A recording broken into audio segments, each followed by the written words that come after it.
kasih.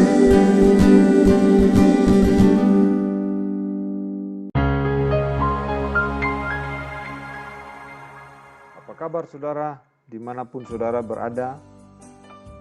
Semoga saudara semua dalam keadaan baik seperti yang saya juga alami dengan segala kebaikan dan pertolongan Tuhan di dalam seluruh perjalanan hidup kita hari ini.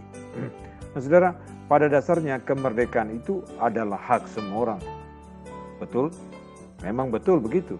Kemerdekaan atau kebebasan dalam berpikir, dalam berbicara, dalam bertindak itu adalah hak semua orang. Manusia itu cenderung hidupnya adalah cenderung untuk bebas dan tidak terikat, tidak mau dikekang oleh aturan apapun. Hal ini sebenarnya sesuai dengan apa yang ada di balik arti dan makna kata merdeka. Merdeka itu berarti bebas dari tekanan. Merdeka itu berarti bebas dari penjajahan. Merdeka itu berarti berdiri sendiri, tidak dihalang-halangi, tidak dibatasi, tidak terikat. Tapi saudaraku, persoalan utamanya adalah kehidupan di dalam kehidupan keseharian kita.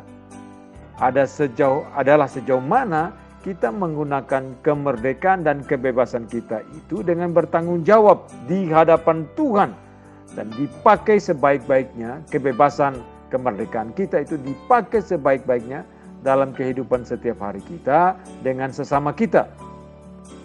Nah, saudara, dalam 2-3 hari ini saya merenungkan apa yang ditulis oleh Rasul Paulus dan juga oleh Rasul Petrus di dalam surat-suratnya. Menarik untuk melihat apa yang mereka katakan. Rasul Paulus di dalam Galatia pasal yang ke-5 ayat 13 berkata,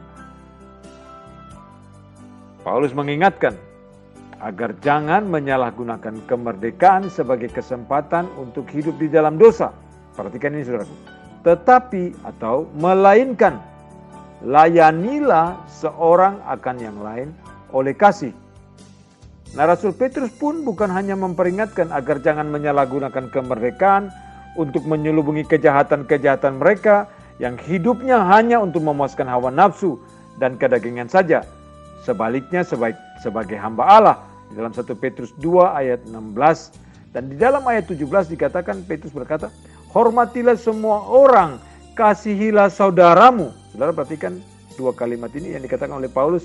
Layanilah seorang akan yang lain oleh kasih.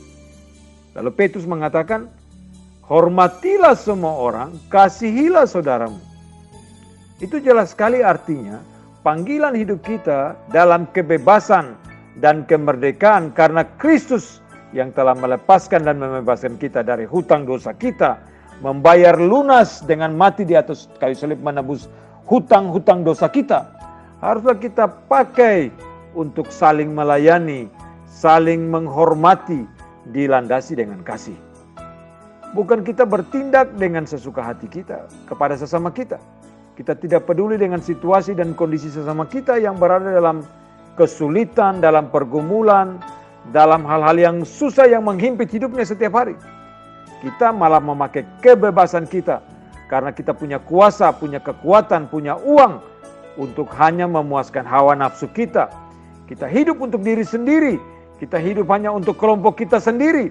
Kita hanya ada untuk kepentingan dan keinginan diri sendiri. Saudara, hidup ini hanya sekali. Hanya sekali. Hidup ini hanya sekali. Kemerdekaan yang kita punya karena Kristus mestinya mendorong kita untuk bisa menjadi terang yang menyinari kehidupan di sekitar kita. Menjadi berkat, memberkati kehidupan yang ada di sekitar kita. Menjadi menolong sesama yang ada di sekitar kita. Nah saudara, kualitas dan integritas kita sebagai anak-anak Tuhan terlihat bukan dari kata-kata yang kita ucapkan.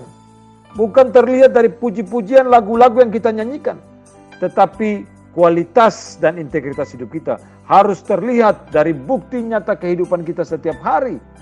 Apalah artinya kata-kata jika fakta hidup kita hanyalah tidak menyatakan Tuhan secara nyata. Yang adalah kita menyatakan hantu-hantu yang penuh dengan tipu muslihat dalam kehidupan kita setiap hari. Kita bagaikan serigala berbulu domba. Kita tidak menjadi berkat, tapi kita menjadi kutuk bagi banyak orang yang lain. Yehezkiel menulis di dalam Yehezkiel 18 ayat 30 berbunyi demikian. Yehezkiel 18 ayat 30, oleh karena itu aku akan menghukum kamu masing-masing menurut tindakan hai kaum Israel. Demikianlah firman Tuhan Allah.